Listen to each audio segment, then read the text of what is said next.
नमस्कार। सुनो कहानी श्रृंखला के अंतर्गत प्रस्तुत है कहानी पिता, जिसकी लेखिका हैं मालती जोशी जी।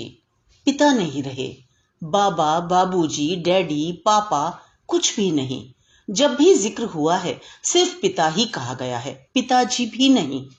शायद उतने सम्मान के भी वे अधिकारी नहीं थे।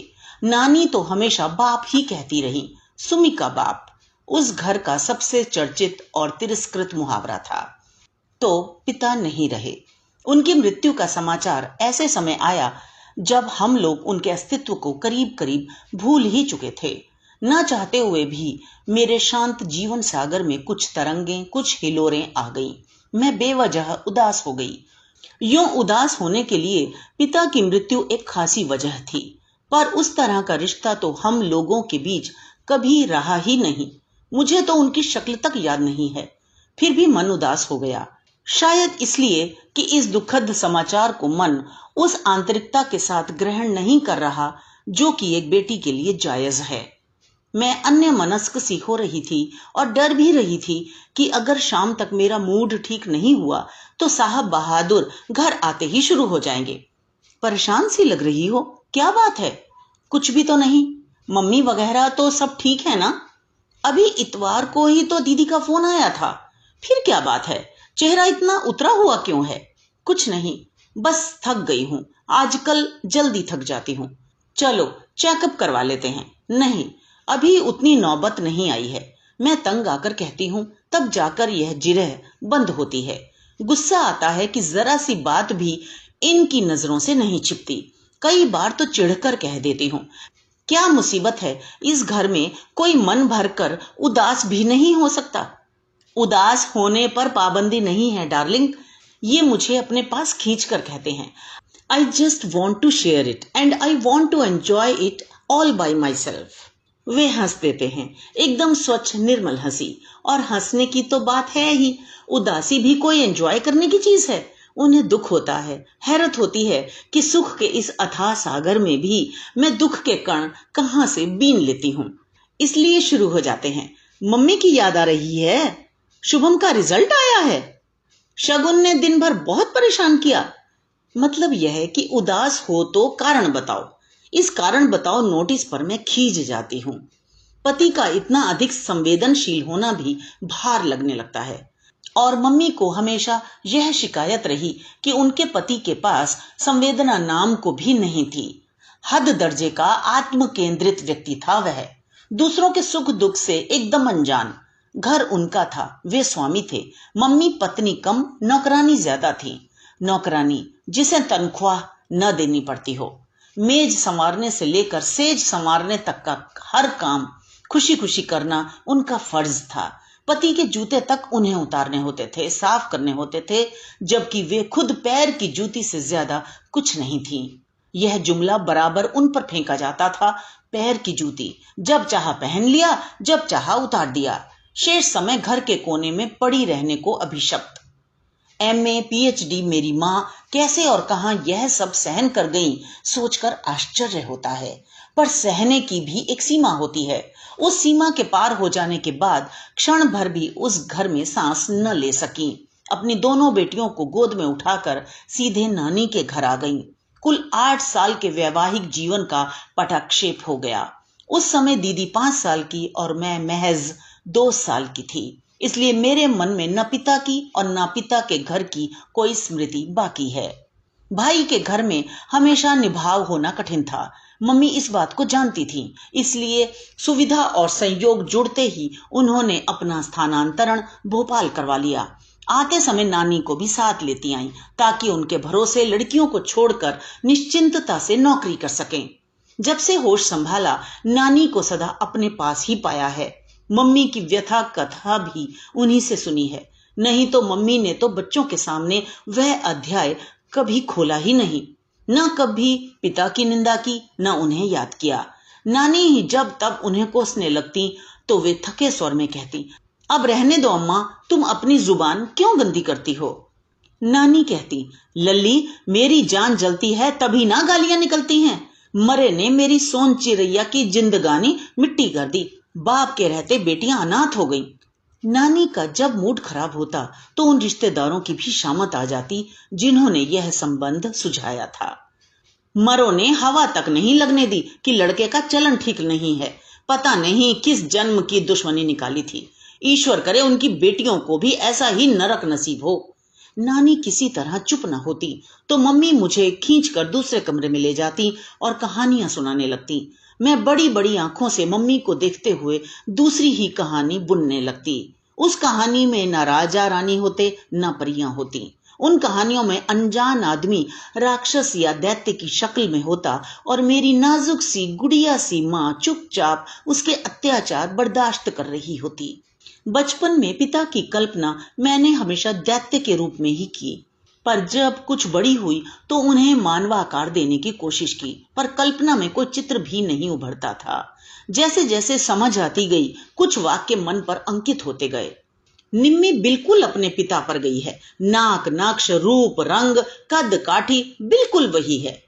फिर नानी उस चित्र में रंग भर देती। अरे स्वभाव भी बिल्कुल वैसा ही है। एक नंबर की जिद्दी नक चढ़ी है।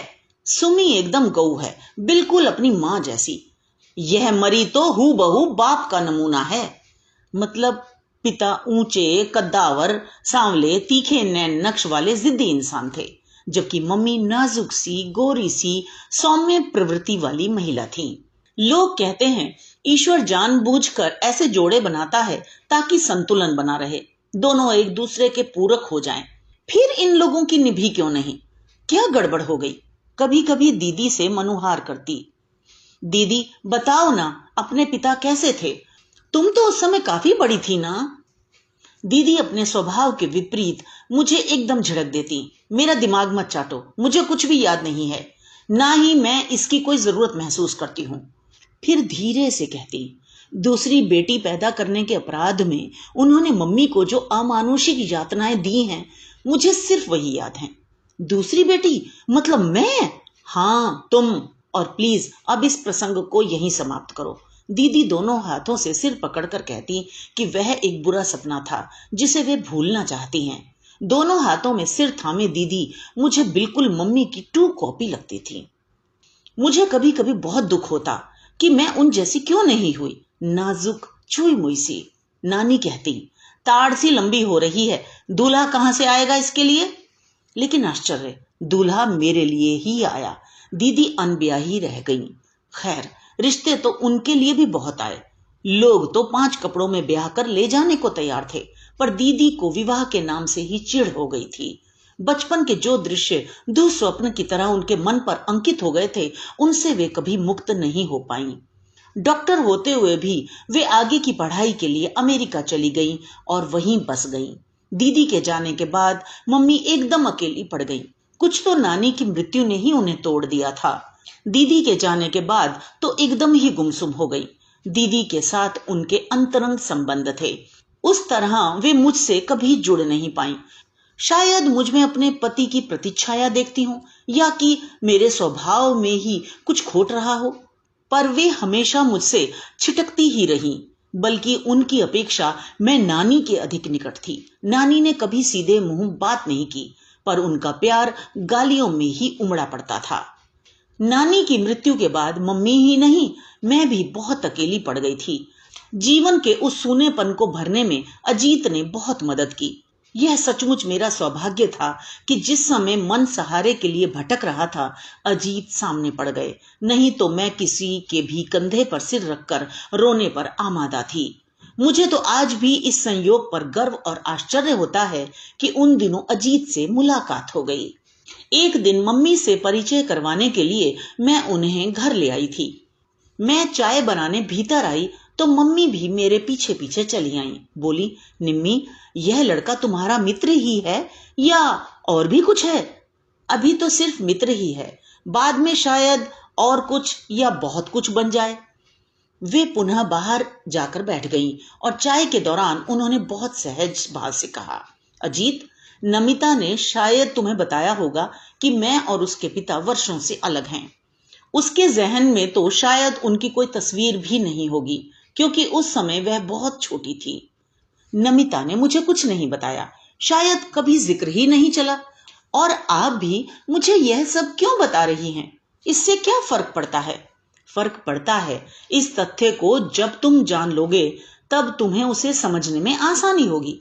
तुम्हें शायद पता नहीं है कि जो बच्चे सिंगल पेरेंट द्वारा पाले जाते हैं थोड़े अलग होते हैं। वे ज्यादा भावुक, ज्यादा संवेदनशील, ज्यादा गुस्सैल और ज्यादा जिद्दी होते हैं। इसलिए अगर नमिता के स्वभाव में तुम्हें कुछ अस्वाभाविक लगे तो जरा सब्र से काम लेना, उसकी बैकग्राउंड समझने की कोशिश करना। मम्मी के इस आग्रह को हम दोनों ही नहीं समझ पा रहे थे। सब कुछ बड़ा अप्रासंगिक लग रहा था, पर बाद में उसकी सार्थकता समझ में आई। मम्मी जान गई थी कि यह रिश्ता बहुत दूर तक जाएगा, इसलिए भूमिका बांध रही थी। जैसे ही अजीत की ओर से प्रस्ताव आया, उन्होंने फौरन हाँ कह दी। वे मानसिक रूप से अपने को तैयार कर चुकी थीं। उन्होंने दीदी की शादी का जिक्र भी नहीं छेड़ा। अजीत के माता पिता से भी उन्होंने कोई बात नहीं छिपाई, बल्कि उनसे कह दिया कि मेरी बेटी का यह पक्ष कमजोर है, कृपया इसे लेकर कोई तानाकशी न करें, नहीं तो वह सहन नहीं कर पाएगी। अजीत तो सज्जन हैं ही, उनके माता पिता भी बड़े गंभीर किस्म के हैं। शादी में मेरे पिता की अनुपस्थिति को उन्होंने नजरअंदाज कर दिया। रिश्तेदारों ने कानाफूसी की भी होगी तो पता नहीं, मुझ तक कोई बात नहीं पहुंची। विदा के समय सभी माएं अपनी बेटियों को सीख देती हैं। मेरी माँ ने भी दी। कहा, निम्मो, अब थोड़ा अपने स्वभाव को मोल्ड करो, अपनी जबान पर काबू करना सीखो। मैं तो औरत थी, फिर भी सह नहीं पाई थी। अजीत लाख सज्जन है, पर पुरुष है, उसके सब्र की परीक्षा मत लेना। शुभम के जन्म पर मुझसे भी ज्यादा मम्मी खुश थी। चल, तूने एक बड़ी लड़ाई जीत ली। कैसे? कम से कम बेटी जनने का दोष तो तुझ पर नहीं लगेगा, और मैं भी एक तरह से बरी हो गई। नहीं तो कहने को हो जाता, माँ की कोख में भी बेटियां ही थीं। बेटी भी इतिहास दोहरा रही है। उस समय मैंने जाना कि इस लांछन का घाव उनके अवचेतन में अब भी ताजा है। 2 साल पहले एक फोन आया था। दीदी उन दिनों यूएसए से आई हुई थी। उनसे मिलने मैं भी मम्मी के पास पहुंच गई थी। फोन मैंने ही उठाया था। हेलो, कौन? सुमी बोल रही है? जी नहीं, मैं निम्मी हूं, नमिता। मैं तुम्हारा गोविंद चाचा बोल रहा हूं। तुम तो शायद पहचानोगी भी नहीं। सुमी होती तो पहचान लेती। जरा अपनी मम्मी को फोन देना। मम्मी कॉलेज गई हुई थी। मैंने दीदी को पकड़ा दिया। कोई गोविंद चाचा हैं? दीदी का चेहरा एकदम तन गया। बड़ी ही रूखी आवाज में उन्होंने कहा, यस, सुमिता हियर। उस तरफ से क्या बात हुई पता नहीं। दीदी ने तल्ख अंदाज में कहा, मतलब हमारे पिता अभी मौजूद हैं? This is a news for us. मेरी माँ ने तो अरसे पहले अपने सारे सौभाग्य अलंकार उतार दिए हैं। हमारे लिए तो पिता का अस्तित्व कब से शेष हो गया है। Anyway, thanks for calling. और दीदी ने रिसीवर पटक दिया। मैंने प्रश्नार्थक नजरों से देखा। श्रीमान को कैंसर हो गया है, सिरोसिस ऑफ लिवर। इसलिए बीवी की याद आई है, क्योंकि बीमारी में सेवा भी चाहिए और पैसा भी। वह जो एक और थी, वह कहां गई? एक होती तो रुकती, यहां तो अनेक थीं। डूबते जहाज पर कौन ठहरता है? मम्मी को बताओगी? बताना तो पड़ेगा, पर एक बात तय है, अगर वे उस आदमी के पास दोबारा गईं, तो हम दोनों उनसे कभी कोई संबंध नहीं रखेंगे। लेकिन दोबारा फोन आया तो मम्मी क्या मना कर पाएंगी? यू आर राइट, मम्मी में वो गट्स नहीं है, और वे लोग उनको इमोशनली ब्लैकमेल जरूर करेंगे। एक काम करते हैं, मैं उन्हें साल 6 महीने के लिए अपने साथ ले जाती हूँ। मामा की भी अभी खबर लेती हूँ। यहाँ का नंबर उन्होंने ही दिया होगा। यहां से जाकर पहला काम यही करूंगी कि वहां नया नंबर ले लूंगी, और वह सिर्फ तुम्हारे पास होगा। नहीं तो वे लोग मम्मी को वहां भी चैन से नहीं रहने देंगे। इसके बाद दीदी ने सांस नहीं ली। दौड़ धूप करके मम्मी का साल भर का वीजा बनवाया। वह तो मम्मी से कह रही थी कि नौकरी छोड़ दो, पर मम्मी नहीं मानी। लंबी छुट्टी ले ली। पिछले साल 1 महीने के लिए आई थी। वीजा की अवधि बढ़ाकर फिर चली गई। मम्मी के जाने के बाद मैं अकेली पड़ गई हूँ। 8वें दिन फोन पर बात होती है, फिर भी दूरी का एहसास नहीं जाता। 3 लोगों की हमारी छोटी सी दुनिया थी। वे दोनों तो अब भी साथ हैं, मैं ही अलग पड़ गई हूँ। मम्मी से शिकायत करती हूँ तो वे हंस देती हैं। पगली, तुम्हें अब हमारी जरूरत क्या है? तुम्हारी तो अब अपनी अलग दुनिया है, तुम्हें तो अब हमारी याद भी नहीं आनी चाहिए। ऐसा भी कहीं होता है? आज सुबह 11 साढ़े 11 के करीब उन्हीं गोविंद चाचा का फिर फोन आया था। इस बार सीधे मेरे पास ही आया था। मम्मी दीदी के पास थी और दीदी का नया पता और नया नंबर सिर्फ मुझे मालूम था। पिछली बार की तरह इस बार भी उन्होंने मामा से बात की होगी, वहीं से मेरा पता और नंबर लिया होगा। मैं तुम्हारा गोविंद चाचा बोल रहा हूँ, पहचान रही हो ना? जी, एक खबर देनी थी, कहिए। तुम्हारे पिता नहीं रहे। चाहती तो दीदी वाला जुमला फिर से उछाल देती, पर इच्छा ही नहीं हुई। इस खबर पर कोई भी प्रतिक्रिया व्यक्त करने का मन नहीं हुआ। निम्मी, सुन रही हो ना? जी, तुम्हारी मम्मी को खबर करनी थी। तुम्हारे मामा जी के पास सुमी का नंबर नहीं था, भाभी शायद वही हैं, मैं खबर कर दूंगी। हफ्ते 6 दिन में दीदी फोन कर ही लेती हैं, तब बता दूंगी। मुझे नंबर दे देती तो? ऐसी भी क्या जल्दी है? 2 दिन बाद भी पता लगेगा तो क्या फर्क पड़ेगा? आप तो जानते हैं, बरसों पहले उन दोनों ने एक दूसरे को अपनी जिंदगी से खारिज कर दिया था। खैर, मैं तो अपना फर्ज अदा करना चाहता था, आगे तुम्हारी मर्जी। वे रिसीवर रखने को ही थे कि मैंने तपाक से कहा, आपका फर्ज क्या यहीं तक सीमित था? मतलब? जिस तत्परता से आपने अपने भाई की बीमारी और अब मृत्यु की खबर पहुंचाई है, उसी तत्परता से कभी हमारी भी खोज खबर ली होती। आपके खानदान की बेटियां थी हम, कभी पता तो लगाया होता कि हम कैसी हैं, कहाँ हैं, पढ़ लिख रही हैं या मामा के घर में खट रही हैं, शादी हो गई है या कुंवारी बैठी हैं। आप चाचा होते हैं ना हमारे, फिर कभी तो हमारा ख्याल किया होता। सिर्फ ख्याल करने से क्या होता है, कोई संपर्क सूत्र तो हो। और फिर जिसके दम से ये सारे रिश्ते थे, जब उसी ने किनारा कर लिया तो हम तो पराये ही थे। एग्जैक्टली। और अब तो वह महीन सा रिश्ता भी खत्म हो गया, इसलिए गुड बाय। मैंने रिसीवर इतनी जोर से पटका कि उन्हें पता चल गया होगा कि मेरे मन में कितना आक्रोश है। गुस्से से मेरे आंसू निकल आए थे। जिंदगी भर तो कभी सुध नहीं ली कि ये लोग जीती हैं कि मरती हैं, और अब 13वीं का निमंत्रण भेज रहे हैं। गुस्सा सिर्फ उनके ऊपर ही नहीं था, अपने आप पर भी था। उनसे इतनी बात करने की जरूरत ही क्या थी? दीदी ने कितनी ग्रेसफुली उन्हें एक ही बार में निपटा दिया था। मुझ बेवकूफ को अपनी भड़ास निकालने का यही मौका मिला। मेरे आक्रोश के पीछे से झांकता मेरा उदास, एकाकी, निरानंद, अभावग्रस्त बचपन उन्होंने जरूर देख लिया होगा। अपने दुखों को इस तरह विज्ञापित करने की क्या जरूरत थी? यह तो एक तरह से मैंने मम्मी का अपमान ही कर दिया, उनकी सारी तपस्या पर पानी फेर दिया। पता नहीं कितनी देर तक मैं अपने को कोसती रही, हिलक हिलक कर रोती रही। शाम को रोज की तरह हाथ मुंह धोकर मैंने कपड़े बदल लिए थे, फिर भी इन्होंने आते ही मेरी चोरी पकड़ ली।